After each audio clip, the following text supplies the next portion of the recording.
Ayer hablábamos de la zona norte y hoy hablamos del polígono sur.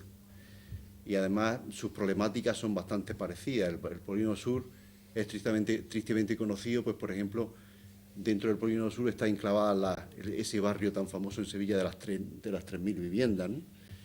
Y salta con relativa frecuencia a los medios de comunicación por las barbaridades que se pueden allí observar, ¿no? Bueno, pues él desarrolla allí su actividad pastoral en esa parroquia y además es militante de la UAD desde tiempo inmemorial y tiene encomendada la conciliaría de la Comisión Interdiocesana de la UAD de Andalucía.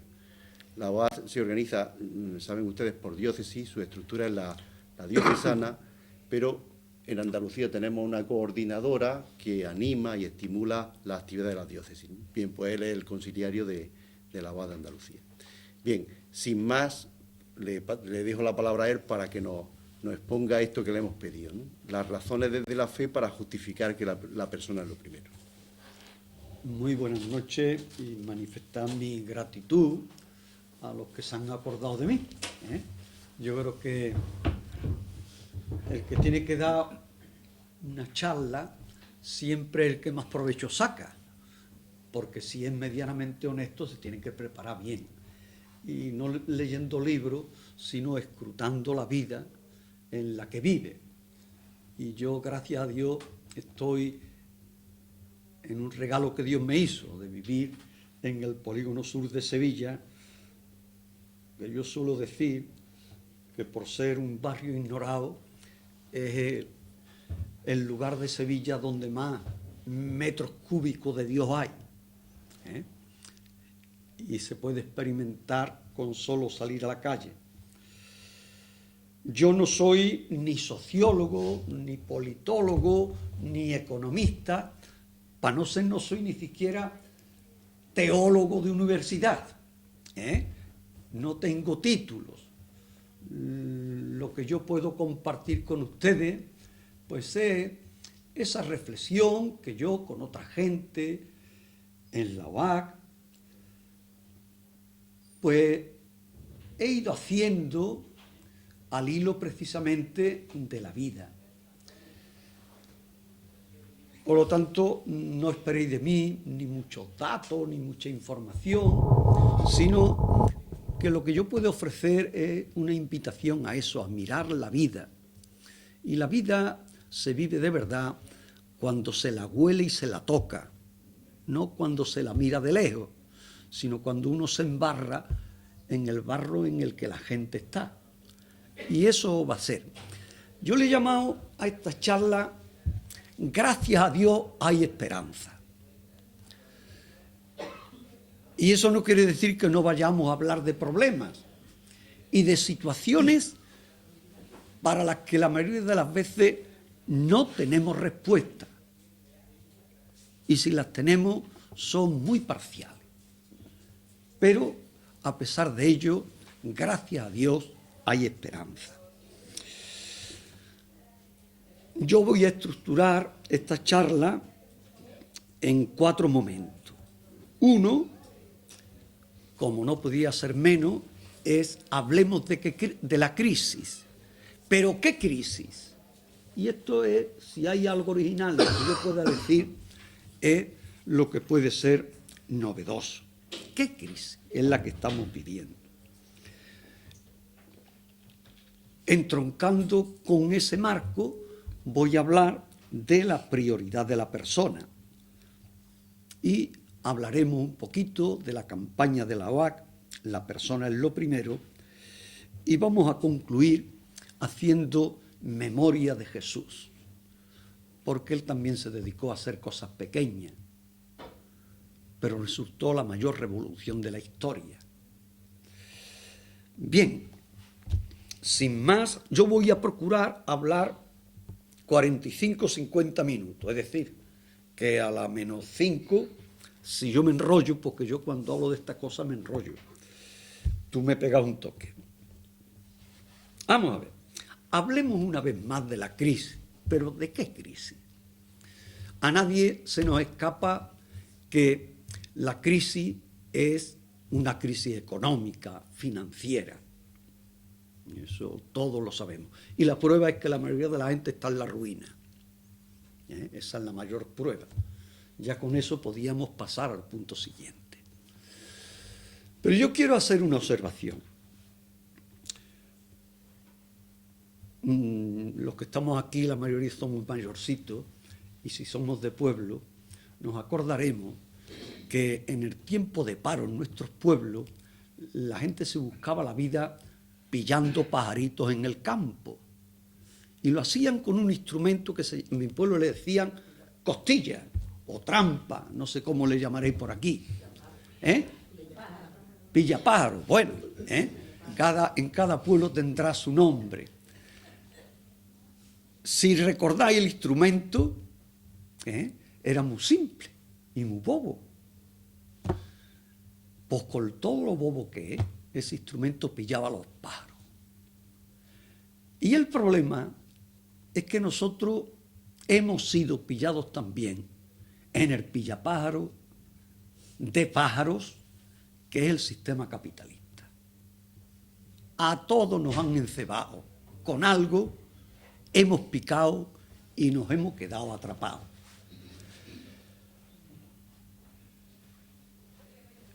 Podemos decir que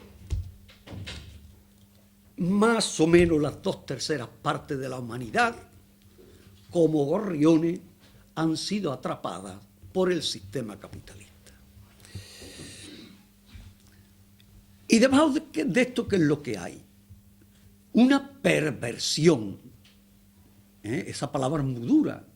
Decirle a una persona, tú eres un perverso, es lo peor que se le puede decir. Bueno, pues esto es una perversión. Una perversión porque el liberalismo económico lo que ha hecho es pervertir la función de la economía. En cualquier diccionario que miréis, cualquier manual de economía, ¿qué es la economía?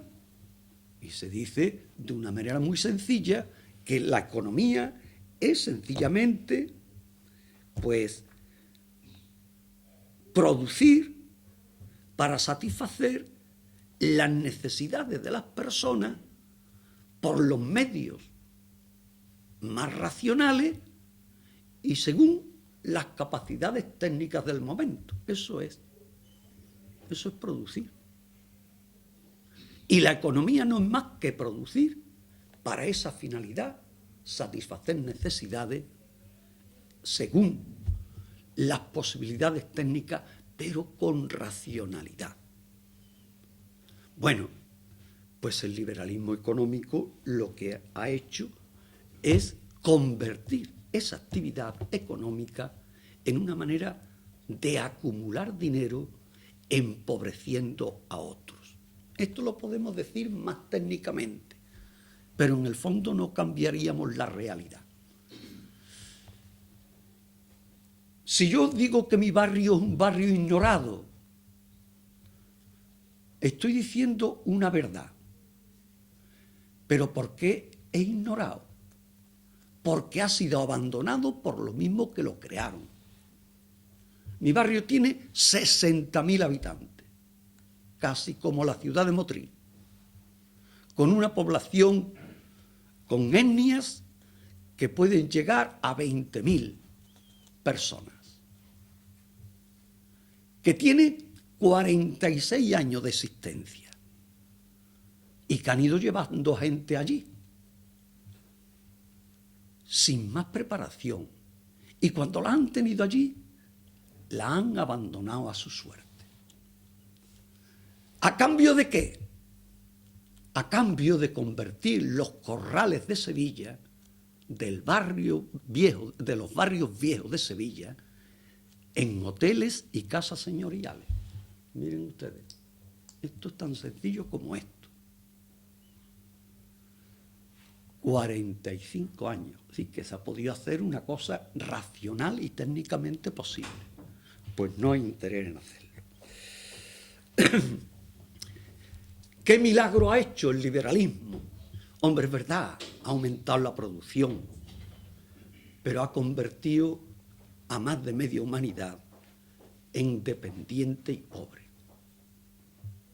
Este es el gran milagro del neoliberalismo.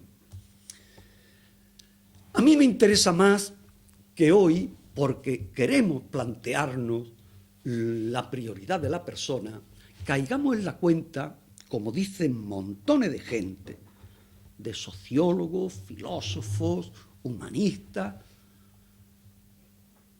las religiones del mundo, que esta crisis, más que técnica y financiera, es una crisis ética y antropológica. La crisis financiera, en el hondón, lo que tiene es una crisis ética y una crisis antropológica. Cuando decimos que esta crisis es una crisis ética, lo que se quiere decir es que los hombres y mujeres que intervienen en el proceso económico han perdido la vergüenza. Lo podemos decir más técnicamente. No tienen ética. Eso es una crisis ética. No tienen moral. Lo podemos decir con muchas palabras, pero en el fondo es esto. Y cuando decimos que es una crisis antropológica, es que los sujetos que intervienen en la economía se han desnaturalizado. Hablaba yo el otro día con un preso en la cárcel de cosas de la vida. Él le queda poco para salir, tiene miedo a salir, bueno, esas situaciones, ¿verdad? Y yo lo animaba a que él es cristiano, a que se planteara el tiempo que queda en la cárcel a preparar bien su salida. Y me decía: Pepe, eso que me estás diciendo es más difícil que mear en un búcaro. Un búcaro, ¿sabe lo que es, no? O botillo, o pipo. En cada pueblo le decimos un nombre. Es más difícil que mear en un búcaro. Yo no lo he experimentado. Se ve que él sí lo había experimentado, lo había resultado difícil. Es complicado, desde luego.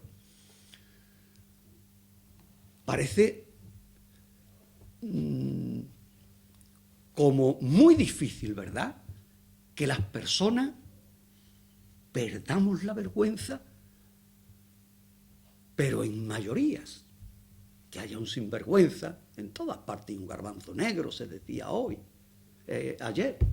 Ya no podemos decirlo eso por muchos motivos. Podemos decir que había un sinvergüenza. Pero es que hoy los sinvergüenzas, hay más sinvergüenzas que alúa en invierno cuando sale el sol. ¿Qué ha pasado? Esta es la crisis ética. Vivir humanamente significa vivir unos valores, y unos valores que son vinculantes y que tenemos que mantener como criterios de conciencia. Y cuando esto se pierde, pues se pierden todos los autocontroles, y lo que es peor, la ley se descontrola. Este es el problema. Un teólogo importante, Hans Küng, alemán, ha escrito recientemente un libro sobre ética y economía. Y ahí dedica un capítulo a decir qué ética necesita la crisis global del capitalismo en Europa. Leo un parrafito. Cada día es mayor el número de personas conscientes de que la crisis económica y financiera tiene mucho que ver con valores y normas éticas comunes. Cabe preguntarse, ¿acaso no tenemos leyes que simplemente habría que aplicar? Sin duda, las soluciones a esta crisis pasan por cumplir todo lo previsto en las leyes. Pero con las leyes no basta. Todos sabemos que la voluntad política de luchar contra la codicia, el fraude, la corrupción y el engrandecimiento egoísta es muchas veces débil, porque no tiene el respaldo de una voluntad ética. Sin moral, las leyes no pueden subsistir y ninguna disposición legal se puede llevar a efecto en ausencia de una conciencia moral basada en ciertos principios éticos elementales. Y esto no es cuestión solo de una moral individual, es también cuestión de una moral colectiva y afecta al conjunto de la economía global de mercado. Si nosotros vemos la prensa todos los días, escuchamos la televisión, la radio, ¿qué es lo que estamos oyendo? Estamos viendo cómo se falsean documentos, cómo se manipulan datos de las inspecciones de las personas encargadas de controlar la economía, cómo se hace dejación de la responsabilidad en los sistemas de regulación y de supervisión de los sistemas jurídicos o financieros. Hace unos días salía que el Banco de España no tenía en cuenta los informes de sus inspectores.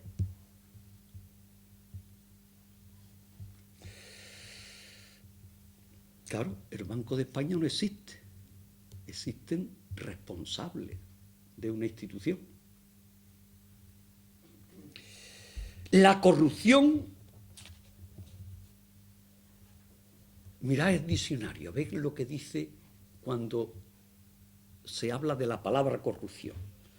La realización de acciones indebidas por parte de aquellos ciudadanos que tienen la responsabilidad de dirigir instituciones públicas y que actúan faltando a normas básicas de respeto a los códigos de conducta para buscar para sí o para terceros un beneficio o ventaja esencialmente patrimonial, generalmente económica. Todos los días sale algún hecho de corrupción. O el soborno, dice el diccionario, la solicitación o aceptación por parte de una autoridad o funcionario público de una dádiva, los diccionarios que hablan muy bien, de una dádiva, dinero u objeto de valor, a cambio de realizar u omitir un acto propio de su función. A cambio de realizar u omitir un acto propio de su función. Bueno, o el cohecho, a conciencia. Y lo peor es que no se trata de hechos aislados. Lo peor es que todo el mundo, más o menos, que levante la mano el que no haya escuchado, o a lo mejor hasta dicho alguna vez, si yo estuviera en su lugar, haría lo mismo.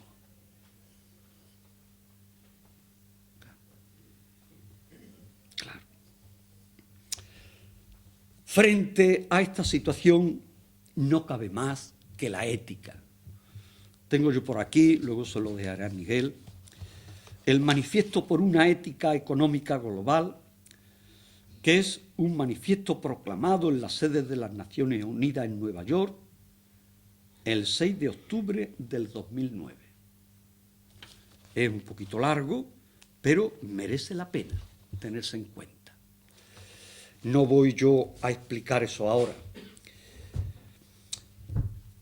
En esto tenemos que tener en cuenta que la Iglesia, aunque muchas veces a sí misma no se lo aplique, no puede quitarle ninguna página al Evangelio.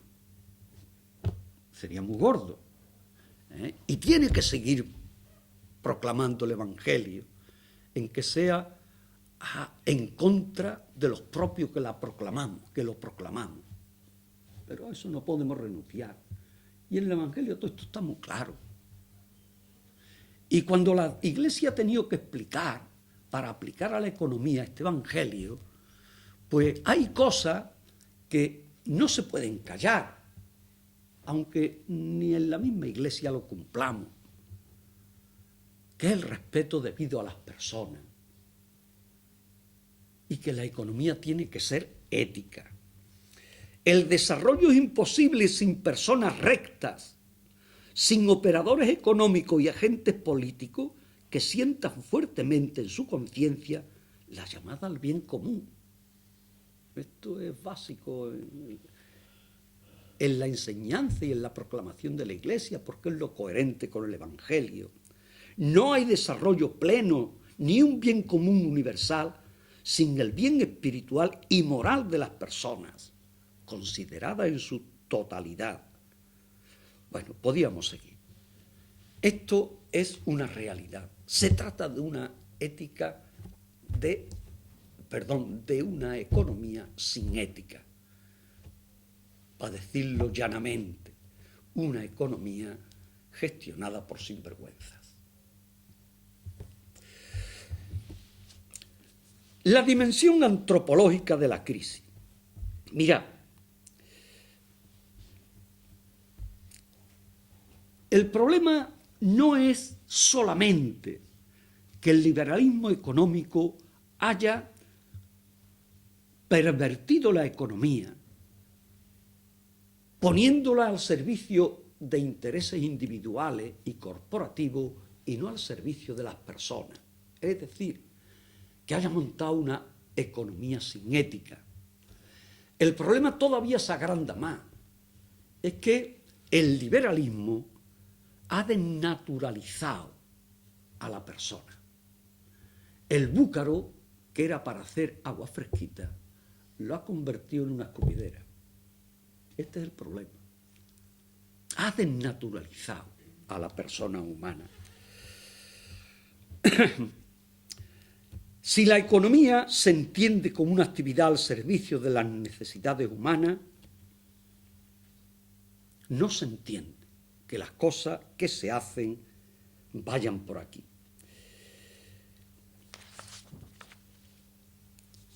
Desde la conclusión evangélica de que el hombre no está creado para el sábado, sino el sábado para el hombre, hay que decir que la persona tiene que ser el centro, el motor y el agente, la persona y todas las personas, del proceso económico. Eso es lo que se concluye. Si el templo está hecho para el hombre, la economía tiene que estar hecha para el hombre. Y no al revés. Y desde aquí, nosotros podemos preguntarnos, ¿realmente esto es lo que ocurre en la realidad?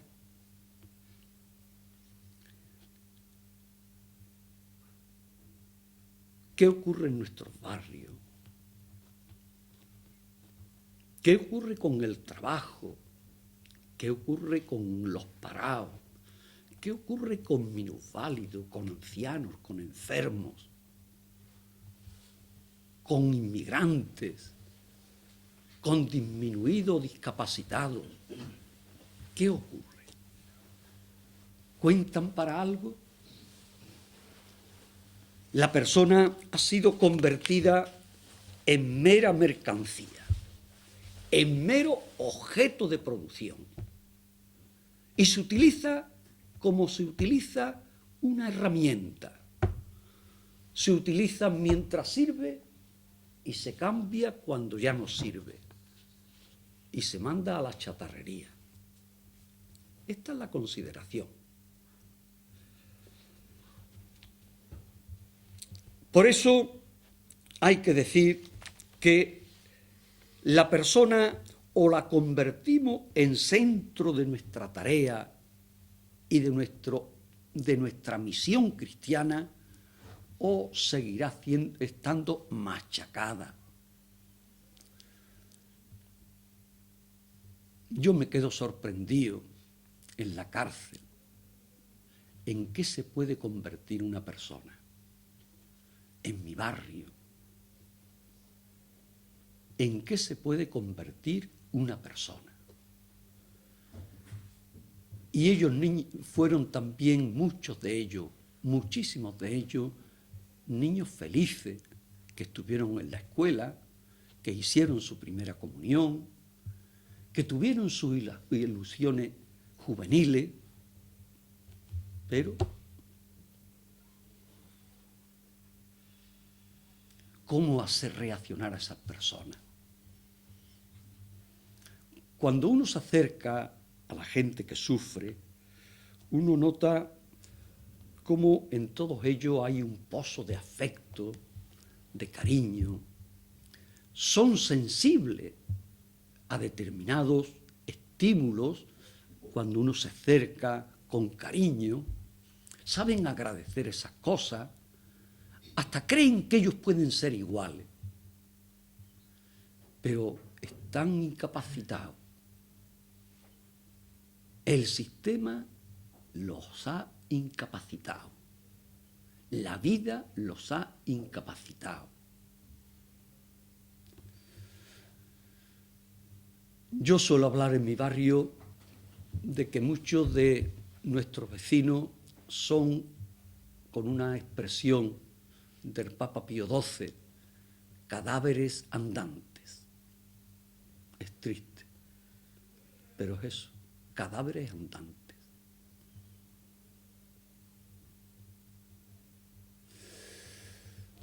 Por eso, o hacemos centro de toda nuestra vida a la persona, a todas las personas, y especialmente a las que más necesitan de humanización, o la cuestión la tenemos difícil. Mirad, si tuviéramos que hablar de qué es el hombre, de qué es la persona humana, y hablo como cristiano, lo primero que tengo que hacerme es preguntarme quién es Dios. Porque todos sabemos aquellas frases del Génesis.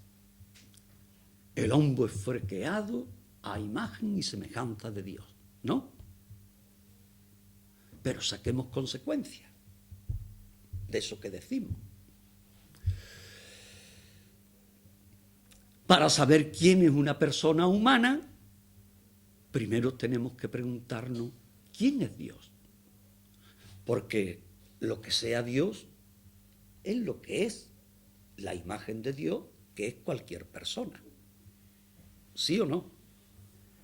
¿Me seguís? Bueno, pues hagámonos la pregunta. ¿Quién es Dios? Y lo primero que se nos viene a la cabeza después de leer un poquito el Evangelio es que Dios es una comunidad de personas. Dios no es un solterón solitario que vive entre las nubes. Dios es una familia, una comunidad de personas. Decimos que es Trinidad, es comunidad, comunión de personas. Es Padre, Hijo y Espíritu Santo. Segunda cosa que aprendemos en el Evangelio, que Dios es amor y no puede ser más que amor. No es que Dios tenga amor, no, es que es amor. Mirad, cuando yo digo el tonto de mi hermano, ¿qué es lo que estoy diciendo? ¿Que mi hermano tiene un tonto metido en una despensa? Estoy diciendo que mi hermano es tonto, ¿no? ¿No? Pues cuando yo digo Dios es amor o el amor de Dios, lo que estoy diciendo sencillamente es eso. Dios es amor y no puede ser más que amor. Lo que constituye al Dios que nos ha revelado Jesús es precisamente una relación de amor que reúne a una comunidad de personas. Así de sencillo. Y tercero, que Dios es libertad. no solamente tiene la cualidad de ser libre, Él es la libertad, porque si no, no podría ser amor. Porque el amor o es libre o no es amor. Ni podría ser una comunidad de personas, porque una comunidad a la fuerza es la cárcel. Pero una familia o es comunidad de amor o no es familia. Dios es libertad. Es decir, lo que hace que el amor sea una realidad que califica el ser de Dios y la convierta en una comunidad de personas es precisamente la libertad. Pues saquemos conclusiones. Si esto es lo que decimos, que es Dios, lo que nosotros aceptamos como palabras reveladas de Dios en la Biblia, y bien nos lo describe el libro del Génesis, y bien lo aplica luego Pablo a la realidad concreta de su tiempo, es que el ser humano lo constituye como ser el amor. El amor. Es decir, el hombre y la mujer concreto y todos estamos hechos para amar y para ser amados. Para amar y para ser amados. Para vivir nuestra vida libremente como don para los demás. Esto es el amor. Y para querer el bien de los demás. Esto es el amor. Esto es el hombre. A esto está llamado el hombre. Esta es la realidad que Dios ha dejado impresa en el ser humano creado por Él.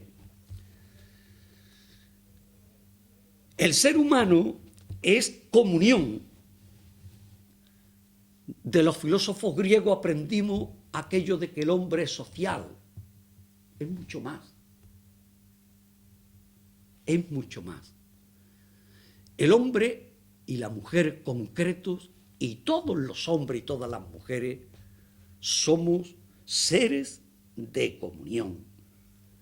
El amor es la hondura de nuestro ser, y eso se realiza, se socializa en la comunión, en la solidaridad, que es la fuente de toda justicia.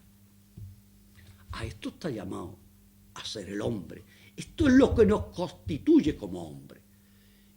Y lo que no sea esto nos deja en el nivel cercano al mono.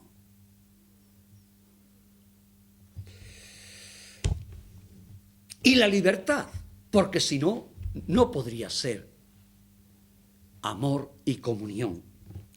Si no fuéramos libres, no podríamos ser imágenes de Dios.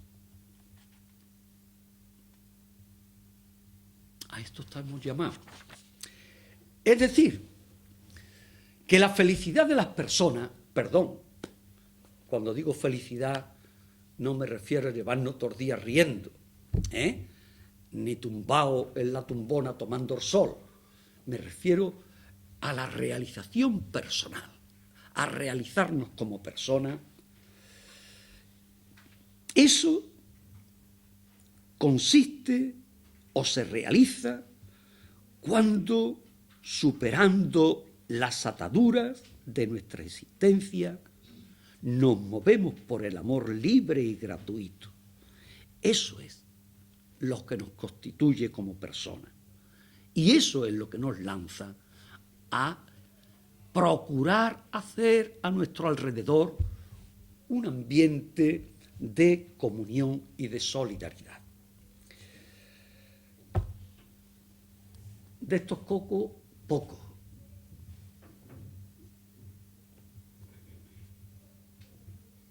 Bueno, para que no nos durmamos esta noche. Paso. Yo esto lo voy a dejar aquí escrito para que después os lo repartan, porque hay cosas que estoy pasando de largo.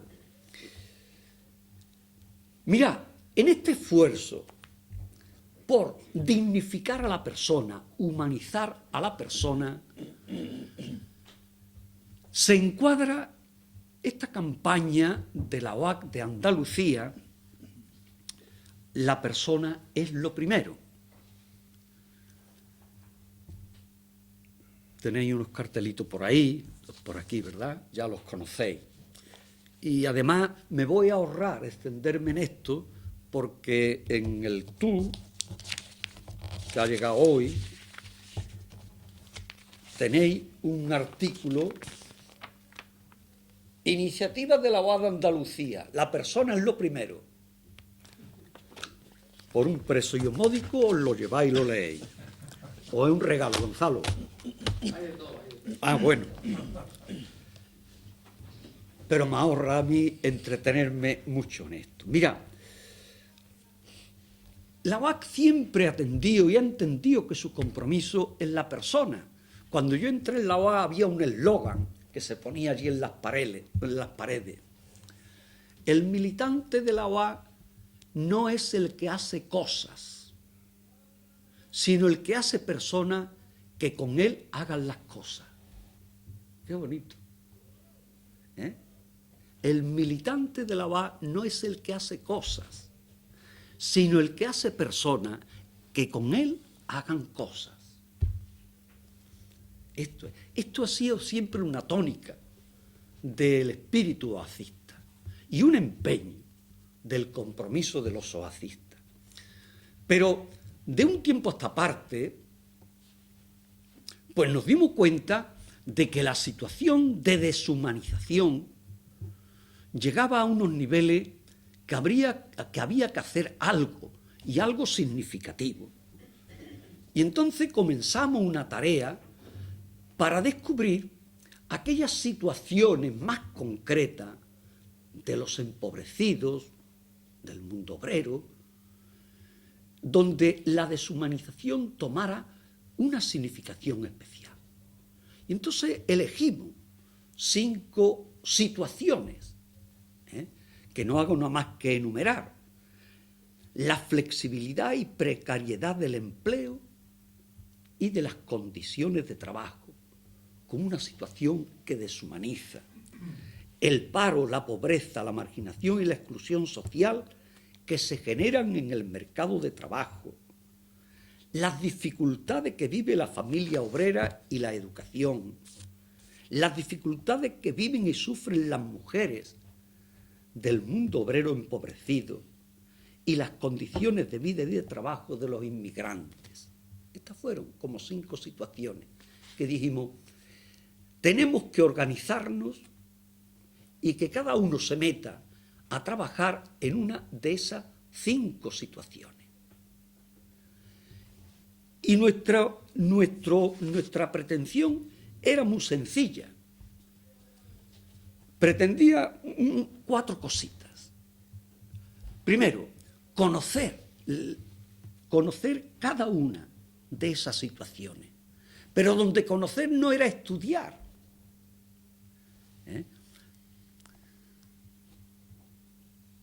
Sino acercarnos a la gente, conocer a los que viven de una manera más cruenta, más violenta, más agresiva, más deshumanizadora, esas situaciones. Tocar y oler las situaciones. Segundo, dar a conocer esas situaciones, convertir esas situaciones en problemas éticos y políticos y concienciar a la gente a las que podemos llegar ante esas situaciones, dando a conocer esas situaciones. Tercero, implicar a otras personas. Hay muchas personas en medio de tanta deshumanización que están inquietas por estos problemas y que a veces no tienen un cauce para orientar su inquietud.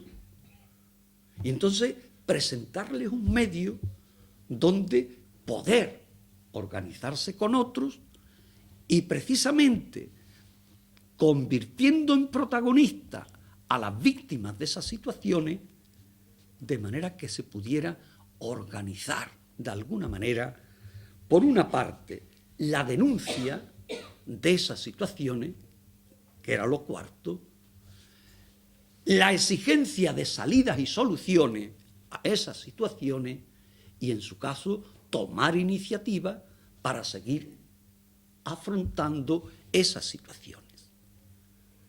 Y aquí se enmarcan estos gestos que periódicamente se vienen haciendo en todas las diócesis de Andalucía respecto a estas 5 situaciones. En un lado una, en otros otra, pero coincidimos todos en esta búsqueda y en la necesidad de afrontar las situaciones para proclamar de palabra, con gesto y con iniciativa que la persona tiene que ser lo primero.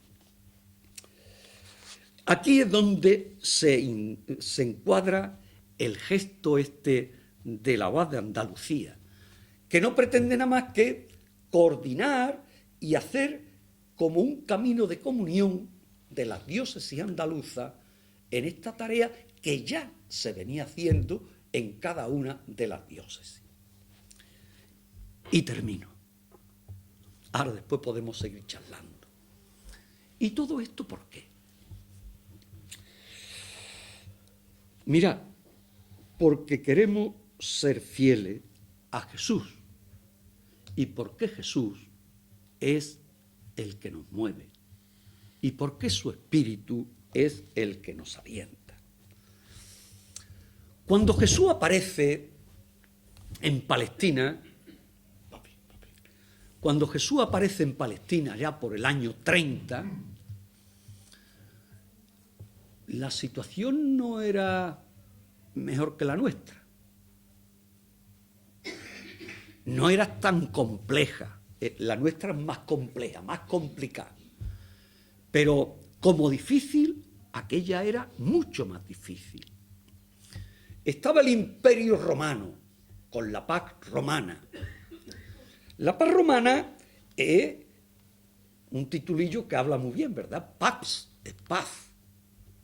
Bueno, la paz romana era la dominación del mundo conocido y la dominación mediante un sistema duramente militar, donde nadie podía respirar y que la estructura agrícola que era de la que vivía mayoritariamente la gente, había desaparecido porque el imperio se había adueñado de ella, vía expropiaciones forzosas o vía impuestos que no se podían pagar. ¿Os podéis imaginar una población, a lo mejor no llegaban en Palestina a 600.000 habitantes, pero que mayoritariamente no tenía nada?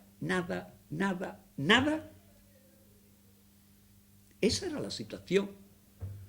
Y además agravada, porque todo esto que hacía el imperio tenía la connivencia del poder religioso, que hacía tiempo que se había olvidado de la fraternidad judía para aprovecharse de las migajas del imperio.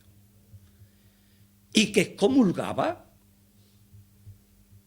a cualquiera que levantara la voz, incluidos los enfermos, pobreticos. En esta situación es donde Jesús empieza. ¿Y qué es lo primero que hace Jesús? Este domingo, los que vayamos a misa y los que no lo podemos hacer en nuestra casa, tenemos un evangelio que es lo primero que hizo Jesús.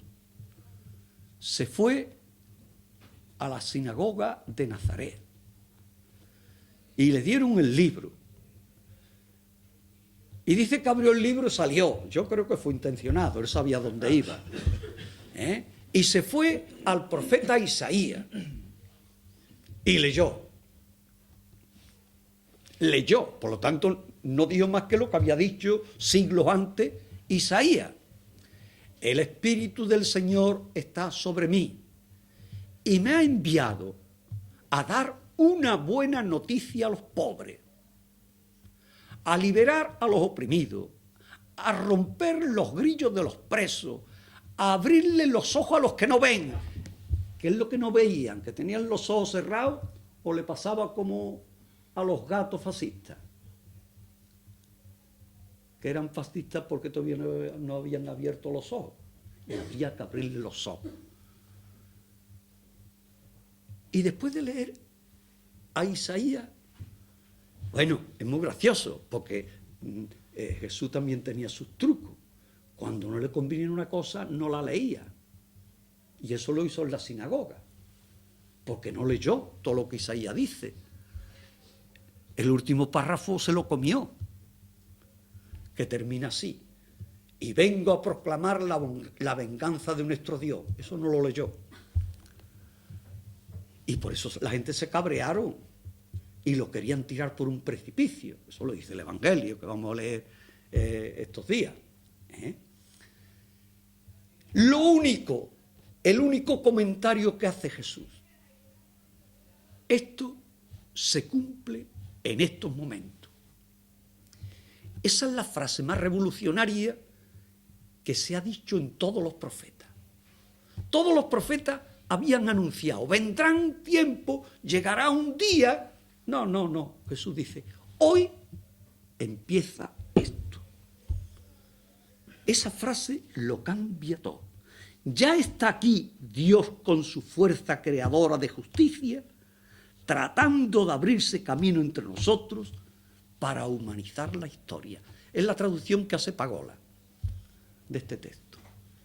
Ya está aquí Dios con su fuerza creadora de justicia, tratando de abrirse camino entre nosotros para humanizar la historia. Jesús a nosotros no nos ha dejado una doctrina, nos ha dejado una experiencia. Y lo que Él nos quiere contagiar es precisamente un horizonte nuevo para afrontar la historia humana, un marco para construir un mundo más digno, justo y dichoso, desde la confianza y la responsabilidad. Podemos decir que Jesús irrumpe en la historia como una llamada a vivir de manera alternativa, como una fuerza que nos está trayendo hacia un mundo más humano y dichoso. Por eso Marcos dirá en su Evangelio: el tiempo se ha cumplido, el reino de Dios está ya aquí, convertíos y creed esa buena noticia. Que es lo mismo que decir: ha empezado un tiempo nuevo. Dios no quiere dejarnos solo ante nuestros conflictos, sufrimientos y desafíos.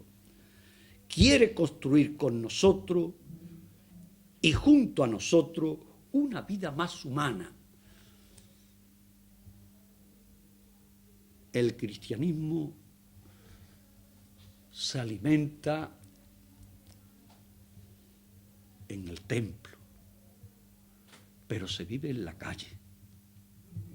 Jesús no fue un sacerdote del templo, ni un piadoso del templo. Fue un laico que vivió en la calle.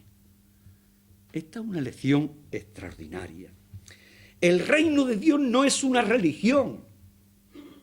El reino de Dios es una realidad social que tenemos que ir construyendo con Él y con su fuerza.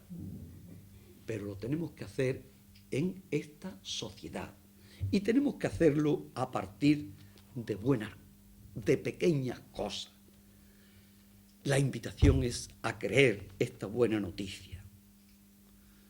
Si la creemos, si nos alistamos en este movimiento de Jesús, de sembrar en la sociedad del reino, podemos dar gracias a Dios porque todavía nos queda esperanza. y yo he compartido ahora con ustedes a grandes rasgos lo que quería decir. Ahora podemos dialogar, que seguro que ustedes tienen cosas más interesantes que decir que yo.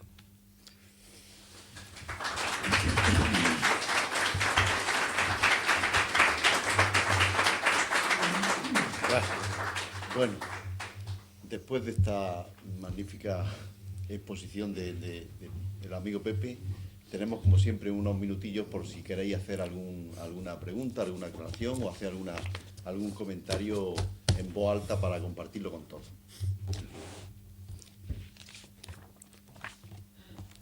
Es justo, no voy a hacer yo todo el gasto, ¿no? Así que...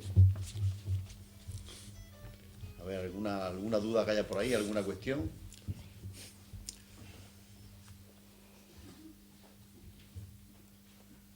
A ver.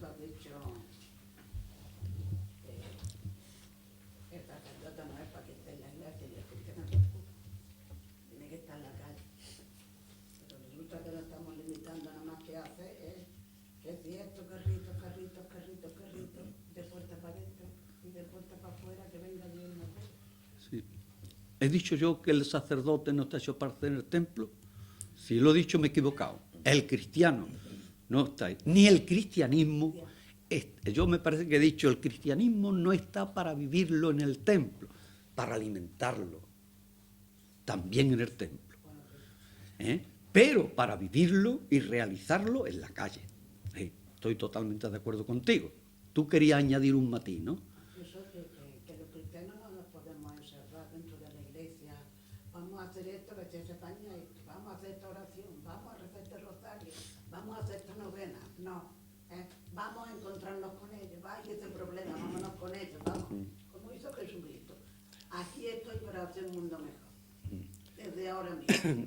Cuando yo era profesor de teología pastoral, allí en el centro de estudios, yo les puse una vez a los estudiantes, les puse un ejemplo. ¿Qué relación hay entre el templo y la sociedad? Y el ejemplo que yo les puse es el de la gasolinera y los coches, perdón, el templo y los cristianos. Y le puse el ejemplo de la gasolinera y los coches. Los coches están para correr por las calles y por las carreteras, pero de cuando en cuando tienen que ir a la gasolinera a repostar. Pues esa es la relación.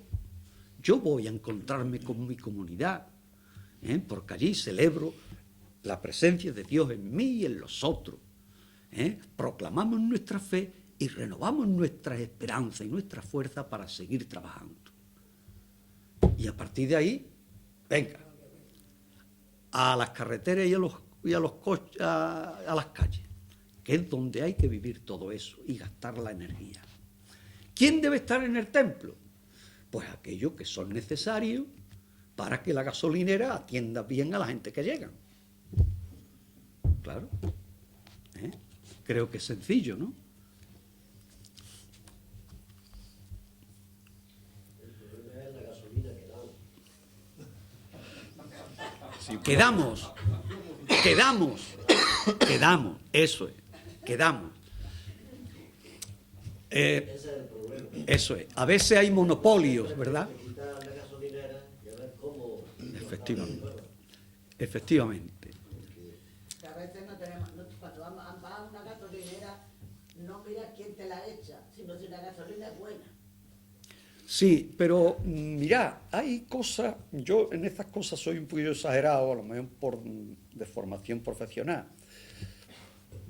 A ver, yo creo que cuando uno tiene necesidad, hay muy poquillas cosas de las que no se pueda sacar algún partido. En un cursillo en Granada, que estaba tu mujer, puse un ejemplo. Y que a alguno le produjo un poco de repelús. Yo he bebido en la pisada de una vaca. El agua que quedó después de llover, la señal que había dejado en el barro una vaca.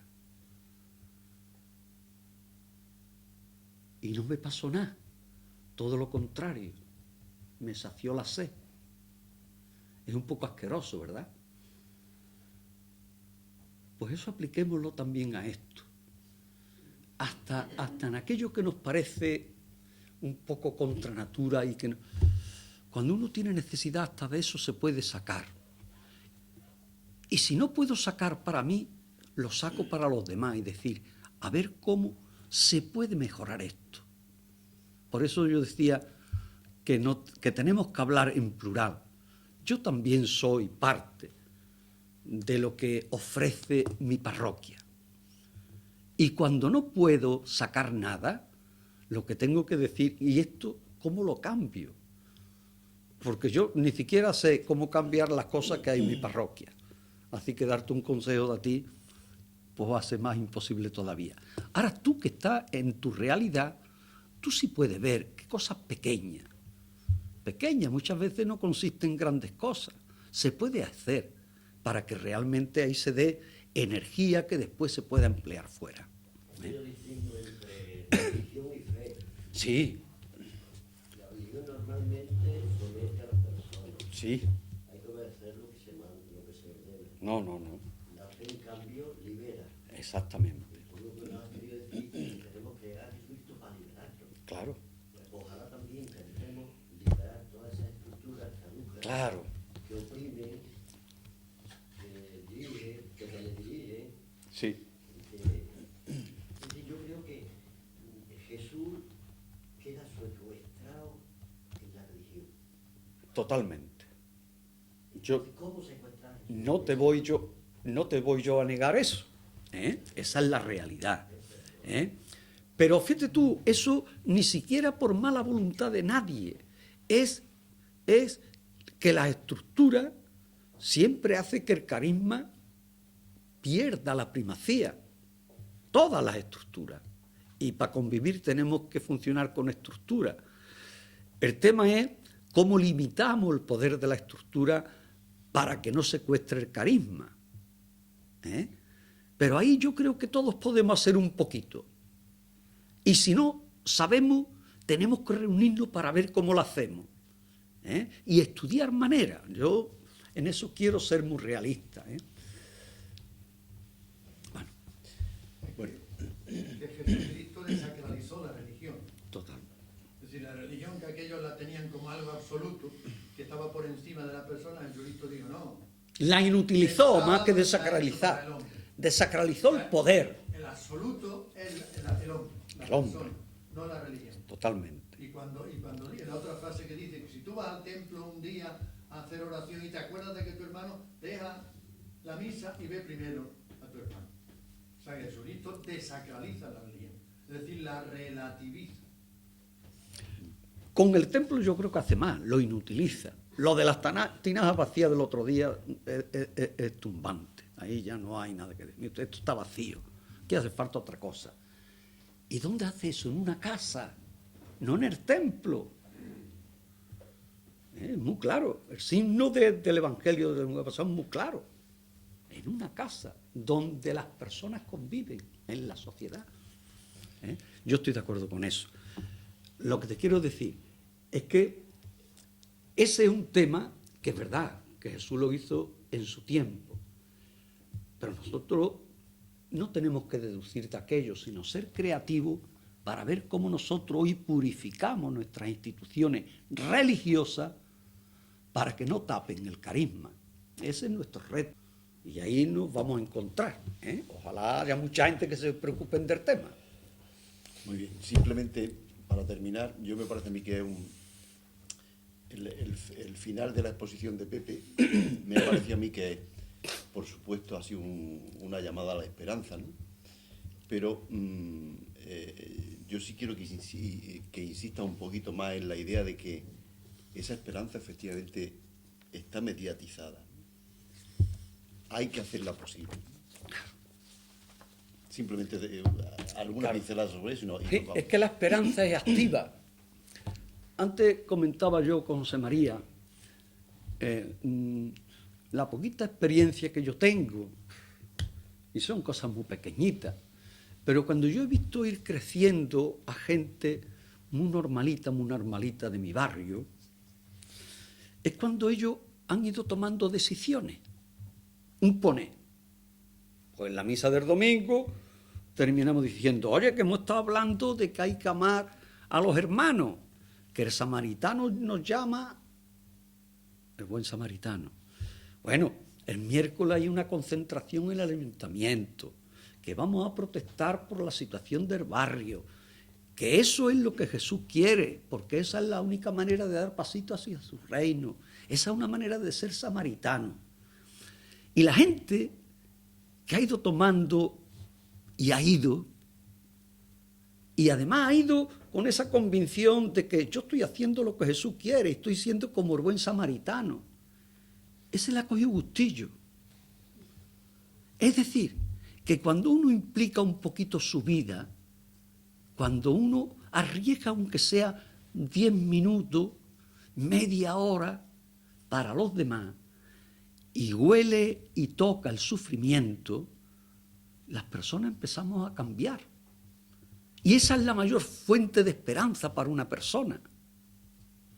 Esa es la manera de vivir, primero con sentido, y después uno mismo está viendo que efectivamente, cuando uno se implica, cuando uno activa el mensaje del Evangelio, uno ve que uno está cambiando y que es una manera también de que las cosas pueden cambiar. Por lo tanto, se convierte en fuente de esperanza. Es aquello que decíamos antiguamente en los movimientos apostólicos, el crecimiento de la persona por la acción, cuando esa acción está bien planificada y con sentido. Muy bien.